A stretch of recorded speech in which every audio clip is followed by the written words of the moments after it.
Hello everyone, this is Ashish. Welcome back another market analysis video. और ये Nifty का 15 minute का time frame का चार्ट हम देख रहे हैं। चलिए देख लेते हैं मार्केट में किस तरह के पैटर्न बन रहे हैं और कल मार्केट किस तरह से ट्रेड कर सकता है।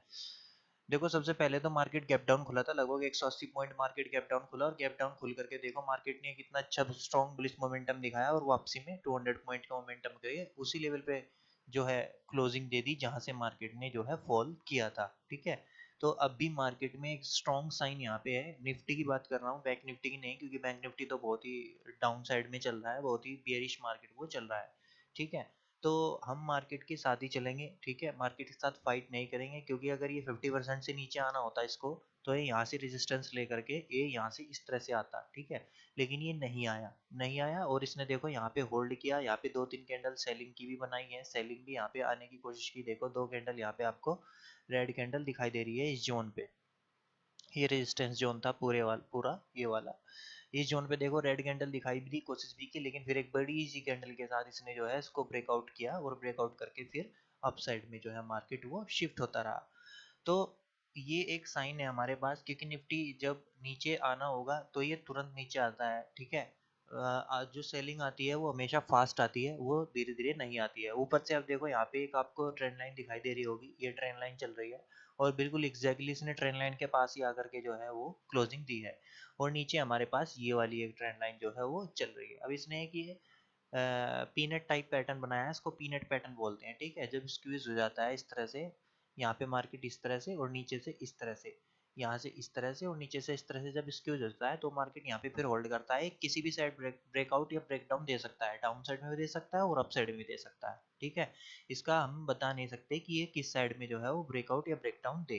ठीक है, जब तक ये स्क्यूज होता रहेगा, यहाँ पे स्क्यूज होकर के फिर ये ब्रेक डाउन भी देगा और जो है ब्रेकआउट या ब्रेकडाउन कुछ भी दे सकता है। चलो हम सिंपल अपना एनालिसिस करेंगे और देख लेते हैं हमारे पास रेजिस्टेंस और सपोर्ट क्या है। देखो, ये हमारे पास फिलहाल रेजिस्टेंस है और नीचे जो हमारे पास है ये वाला जो लेवल है हमारे पास सपोर्ट लेवल है। ठीक है, क्योंकि ये इसके 50% का लेवल भी है इस ट्रेंड के।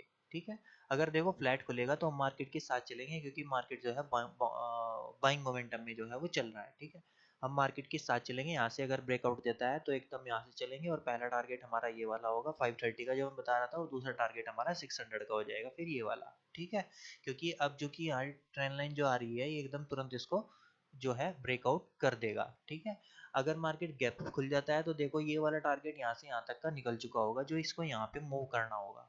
जो यहाँ पे मूव करना होगा तो ये टारगेट निकल चुका होगा, तो ये थोड़ी प्रॉफिट बुकिंग के लिए आ सकता है। यहाँ पे हम हल्के से सेलिंग के लिए प्लान कर सकते हैं, एक या दो क्वांटिटी में। एक दो क्वांटिटी से मेरा मतलब है कम क्वांटिटी में। यहाँ पे हम ट्रेड प्लान कर सकते हो, टारगेट यहाँ का हम रख सकते हैं। फिर उसके बाद जैसे भी अगर ये यहाँ पे होल्ड करता है तो ठीक है, ये पे बना रहता है, या फिर अगर अपसाइड में निकलता है तो फिर हम उसी के अकॉर्डिंग जो है वो ट्रेड प्लान अपना कर सकते हैं। अगर गैप डाउन खुल जाता है तो ये जो बाय करके गए हैं ये लोग ये फंस जाएंगे फिर, क्योंकि यहाँ से देखो इन्हें दोबारा से बाय करके गई है। जब गैप डाउन खुलेगा तो इनके पोर्टफोलियो में इनको जो है अपना प्रॉफिट कम दिखाई देगा, तो तुरंत निकालेंगे, तो यहाँ से सेलिंग आ सकती है। क्योंकि देखो यहाँ पे फर्स्ट टाइम ट्राई किया मार्केट ने, सेकंड टाइम ट्राई किया मार्केट ने, थर्ड टाइम यहाँ पे गैप डाउन खुला। अगर ये फोर्थ टाइम आता है तो ये पैटर्न ब्रेक कर देगा। ये पैटर्न बार बार रिपीट नहीं होगा कि ये दोबारा से फिर ऊपर चला जाए, दोबारा से फिर ऊपर चला जाए। देखो, जब मार्केट एक पैटर्न को रिपीट करता है तो उसे ब्रेक करने के चांसेस ज्यादा हो जाते हैं। देखो यहाँ पे फर्स्ट टाइम सेलिंग के लिए आया मार्केट, फिर रिकवर कर गया। दूसरे टाइम फिर सेलिंग के लिए आया, फिर रिकवर कर गया। तीसरे टाइम यहाँ पे डायरेक्ट गैप डाउन खुला, ये देखो ओवरनाइट सेलिंग आई यहाँ पे। ठीक है, फिर से ये इसको जो है वो अपसाइड में शिफ्ट हो गया। अगर ये चौथी बार यहाँ पे गैप डाउन खुल जाता है, ठीक है, तो फिर ये जो है रुकेगा नहीं, ये डायरेक्ट आपको ये वाले टारगेट जो है और शायद इससे नया लो के टारगेट भी आपको यहाँ पे मिल सकते हैं। ठीक है, वो आप चल सकते हैं राउंड टू राउंड नंबर, जितना भी नीचे जाएगा एक नए लो के लिए फिर हम अपना टारगेट जो है वो प्लान करेंगे। और अगर फ्लैट खुलता है, गैप अप खुलता है, तो बाइंग के लिए प्लान करेंगे। ठीक है, मैं वो टारगेट मैंने आपको बताई दिए हैं। पहला टारगेट ये वाला होगा हमारे पास 530 का, और सेकंड टारगेट जो है 600 का होगा। ये स्टॉक इसलिए चल रहा है क्योंकि देखो रिलायंस आज जो है गैप डाउन खुला, और गैप डाउन खुल करके उसने बिल्कुल जो है स्ट्रॉन्ग बाइंग मोमेंटम के साथ चलना स्टार्ट किया।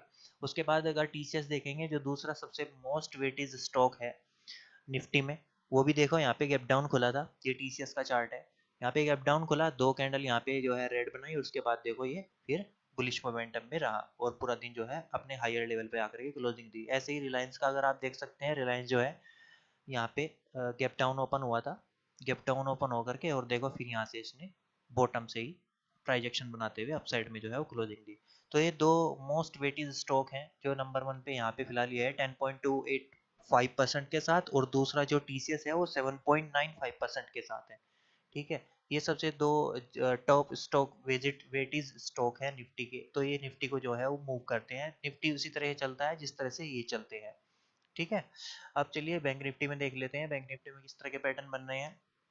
सबसे पहले तो देखो, अगर आप इसका निफ्टी का डेली टाइम फ्रेम का चार्ट भी एक बार देख लेते हैं हम, कि डेली टाइम फ्रेम में किस तरह की चार्ट जो है ये फॉर्म कर रहा है। अब देखो, ये मैंने आपको बताया था कि ये 2-3 दिन इसी जो है कैंडल के बीच में रहेंगे, पता नहीं एक हफ्ता भी रह सकता है, 2 हफ्ता भी रह सकता है, इसलिए अपनी क्वांटिटी कम करके ट्रेड करना। और आज बिल्कुल ऐसा ही हुआ, लेकिन हमें देखो ये बॉटम पे मिली है ग्रीन कैंडल। ठीक है, तो कल की पॉसिबिलिटी ज़्यादा हाई हो जाती है। अगर ये फ्लैट खुल गया तो हम कुछ भी नहीं सोचेंगे, बस यहाँ पे एक स्टॉप लॉस डाल करके और अपना बाइंग का ट्रेड प्लान करेंगे, और 600 का टारगेट हम रख सकते हैं कल के ही दिन, क्योंकि कल फ्राइडे भी है और फ्राइडे को जो है नई पोजीशंस बनती हैं। आज एक्सपायरी थी, मंथली एक्सपायरी भी थी आज।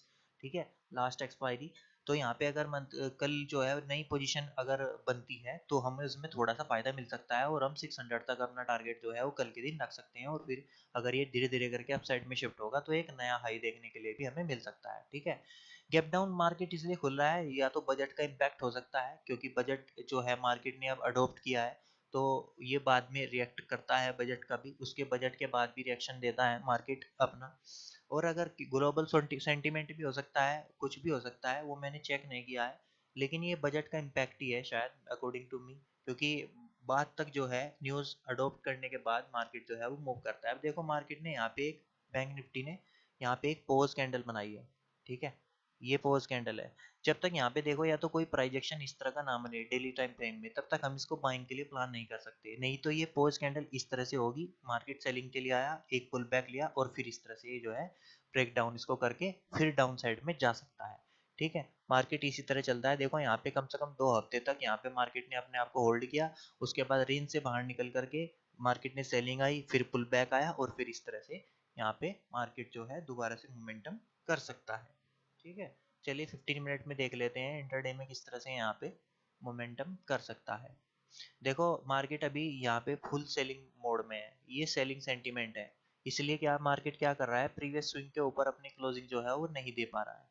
देखो यहाँ पे ये रेजिस्टेंस लेवल है इसके पास, अगर ये इसको फ्लैट खुल के अगर इसको क्रॉस करता है तभी हम बाइंग के लिए प्लान कर सकते हैं, नहीं तो हम बाइंग के लिए प्लान नहीं करेंगे। और देखो यहाँ पे 51,000 का लेवल भी है, जब तक ये 51,000 को क्रॉस नहीं करता तब तक हम इसको बाइंग के लिए बिल्कुल नहीं सोचेंगे कि ये बाइंग के लिए चला जाएगा। ठीक है, फ्लैट खुलेगा सबसे पहले हमें वेट करना पड़ेगा कि ये डाउन साइड में आ रहा है या फिर अप साइड में निकल रहा है। अगर ये अप साइड में निकल के 51,000 के ऊपर सस्टेन करने लगता है 15 मिनट लगभग, क्योंकि ये यहाँ से नीचे भी आ सकता है। ठीक है, क्योंकि ये रेजिस्टेंस लेवल है, यहाँ पे जो लोग लेवल को ट्रेड करते हैं, कुछ लोग जो हैं वो राउंड नंबर को ट्रेड करते हैं। अगर ये यहाँ से नीचे आने लगा, ठीक है, तो हम तुरंत यहाँ पे सेलिंग की पोजीशन अपनी बनाएंगे। ठीक है, अगर इसको ब्रेक करके यहाँ पे इसने होल्ड किया 10 या 15 मिनट, तभी हम बाइंग के लिए प्लान करेंगे, नहीं तो बाइंग के लिए प्लान नहीं करेंगे।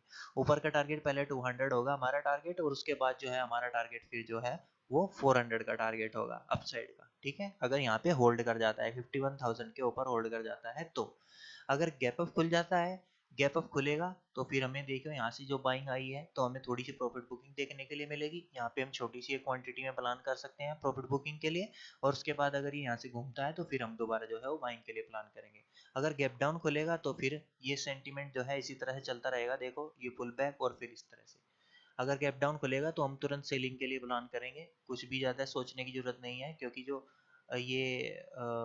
जो ट्रेंड जो चल रहा है फिलहाल इसमें, वो ट्रेंड जो है वो सेलिंग साइड का भी ट्रेंड हमारे पास चल रहा है। देखो ये हमेशा इस तरह ही चलता है, पुल बैक फिर डाउन साइड, फिर पुल बैक, फिर इस तरह से। ठीक है, अगर गैप डाउन खुल जाता है तो हम सेलिंग के लिए प्लान करेंगे, और एक नए लो के लिए भी प्लान कर सकते हैं, क्योंकि जब भी मार्केट ट्रेंड के अकॉर्डिंग चलता है तो वो लो को रिस्पेक्ट नहीं करता। पहला टारगेट तो हमारा यही रहेगा, अगर ये यहाँ पे होल्ड करके इसको ब्रेक डाउन देता है तो दूसरे टारगेट फिर हमारे डाउन साइड के चलते रहेंगे। 500 नीचे हमारे पास दूसरा टारगेट है। ठीक है, पहला टारगेट अगर गैप डाउन खुल के यहाँ से निकलता है तो पहला टारगेट ये वाला जो कि है 50,600 का, और दूसरा टारगेट हमारे पास 500 का यहाँ पे हो जाएगा। ठीक है, तो कुछ इस तरह से हम जो है कल वो ट्रेड कर सकते हैं। बाकी मैं आपको बता रहा हूँ कि अगर आपको निफ्टी में ट्रेड करना है तो थोड़ा कम क्वांटिटी में ट्रेड कर सकते हो, और अगर इसमें ट्रेड करना है और सेलिंग साइड में अगर आप ट्रेड बना रहे हो तो अपनी रिस्क मैनेजमेंट के अकॉर्डिंग फुल क्वांटिटी में ट्रेड कर सकते हो। ठीक है, ऑलराइट गाइज, अभी के लिए इतना ही। अगर वीडियो इन्फॉर्मेटिव लगा हो तो वीडियो को लाइक शेयर एंड सब्सक्राइब करना। Thank you.